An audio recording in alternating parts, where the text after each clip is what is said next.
Salutare! În acest video vom schimba un display la un laptop smart Dell. Este vorba de un laptop Inspiron 3000. Bun. După cum se vede, display-ul este destul de rău spart. Am fost comandat un display nou de pe un site. Cred că costă undeva la 2 milioane jumate cu tot transport, cu tot. Haideți să vedem. Pentru început, trebuie să dăm jos rama. Eu folosesc o spatulă. Încet din colțul de sus și trebuie să desfac ușor niște clipsuri. Haideți să închidem și laptopul una alta.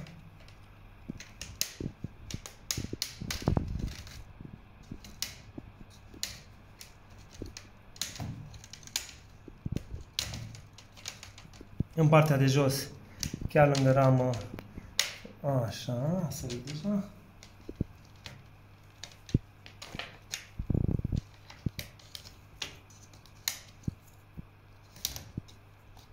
Bun. Avem de desfăcut 4 șuruburi, 2 sus, acestea, și 2 aici jos.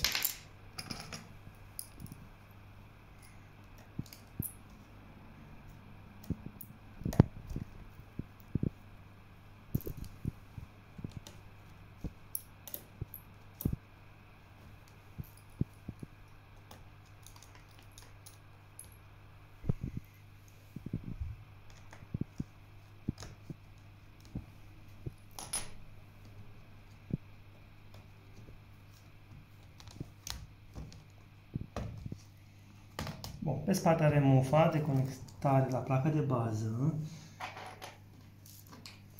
Avem aici un tici.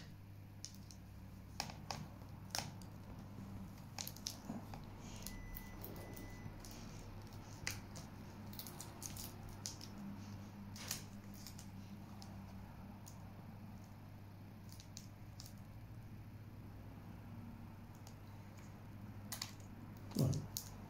Da? Are o siguranță, mufa pentru a nu ieși accidental. Are atenție la că este foarte firavă și se poate rupe.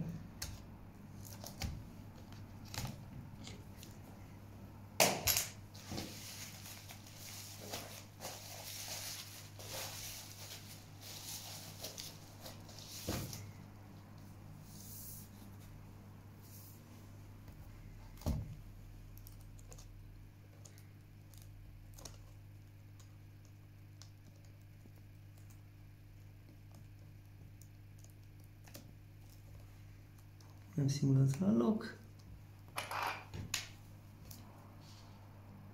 Ne asigurăm că este fixat cum trebuie.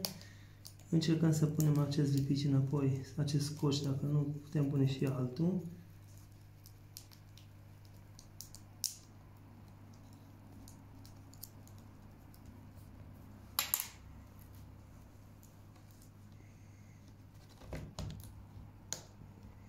Fixăm display-ul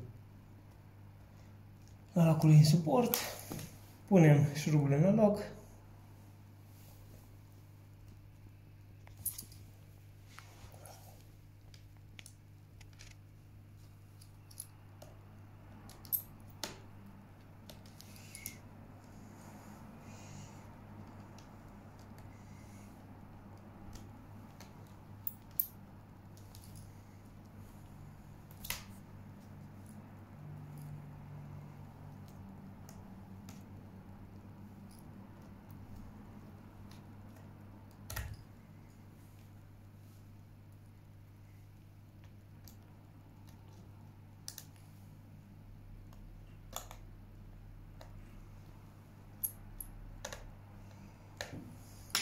Haideți să verificăm dacă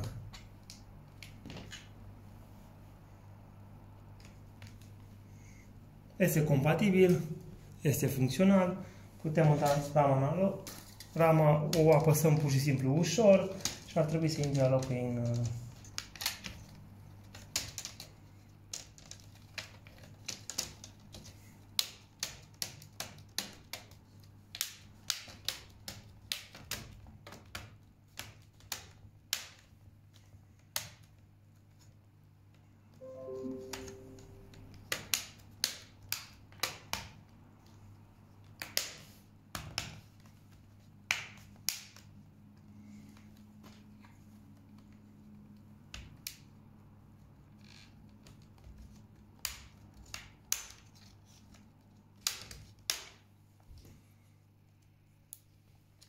Este acest, așa, îl tragem afară să putem.